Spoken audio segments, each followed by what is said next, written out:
ப்ளஸ்வார் கத்தருக்கு சோத்திரம். இன்றைக்கி செய்கிறது மீன் செய்ய போகிறோம். அரபி தேசத்தில் இருக்கேன். மீன் செய்ய போகிறோம். பிரியாணியில் இது ஓவனில் செய்ய போகிறோம்.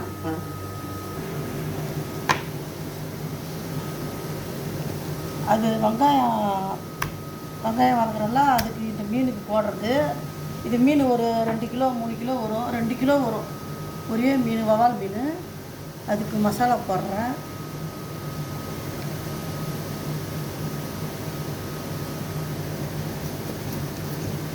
மிளகுத்தூள்,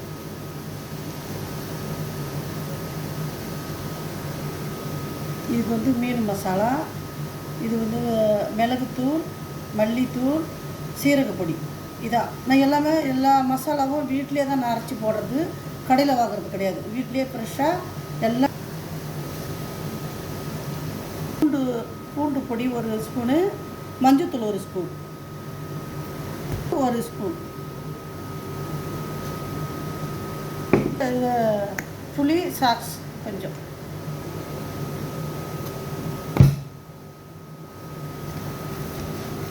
இடத்துலையும் நல்லா தடவி மிக்ஸ் பண்ணி வச்சுருக்கோம். அதுக்குள்ளே வெங்காயம் நல்லா வதக்கி இதுக்குள்ளார வச்சு அது உள்ளார வைக்கக்குள்ளே நான் காமிக்கிறேன்.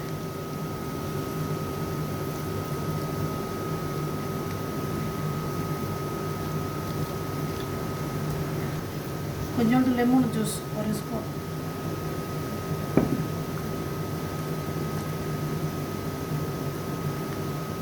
எல்லா இடத்துலையும் நல்லா தடவுனா தான் அதில் வந்து உப்பு காரம் எல்லாம் வந்து சேரும்.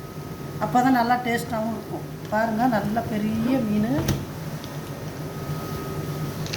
இது வந்து இதில் பிரியாணியில் ஓவனில் செய்யுது.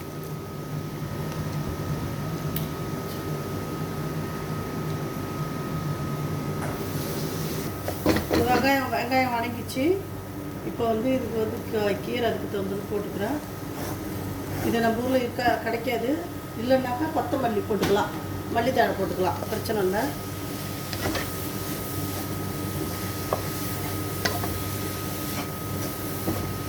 மசாலா போட்டுக்கிறேன் பாருங்கள். இதில் வந்து மிளகுத்தூள், மஞ்சத்தூள், அந்த லெமனை பொடி கருப்பு பொடி கொஞ்சம் 1/2 ஸ்பூன் போட்டுக்கு. ஆலிவ் எண்ணெய் தான் போடணும். இதில்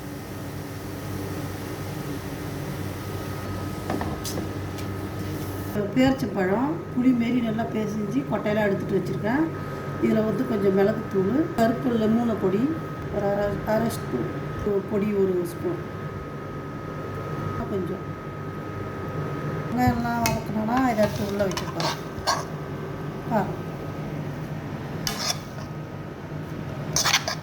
வெங்காயம் மசாலா எல்லாத்தையும் உள்ளே வச்சாச்சு.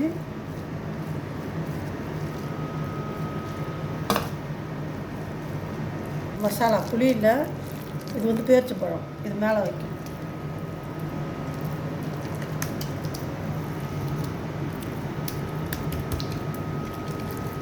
இதில் எண்ணெய் ஊற்றணுங்களா?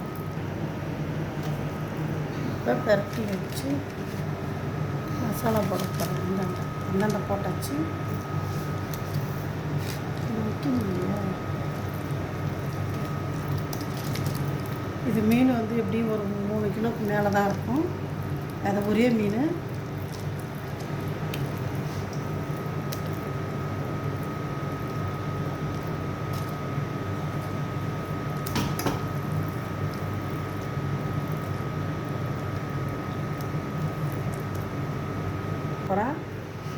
ஓவனில் வைக்க போகிறேன். வச்சு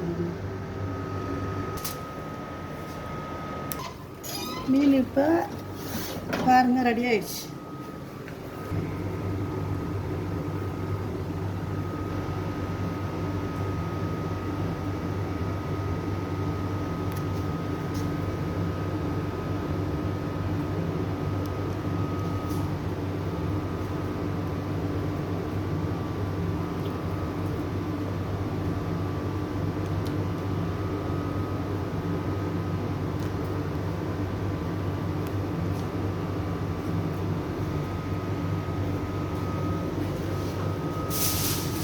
பார்த்துக்குங்க மீன் எப்படின்னு. நல்லா சூப்பரான டேஸ்ட்டு. செஞ்சு சாப்பிட்டு பாருங்க, நல்லா இருக்கும்.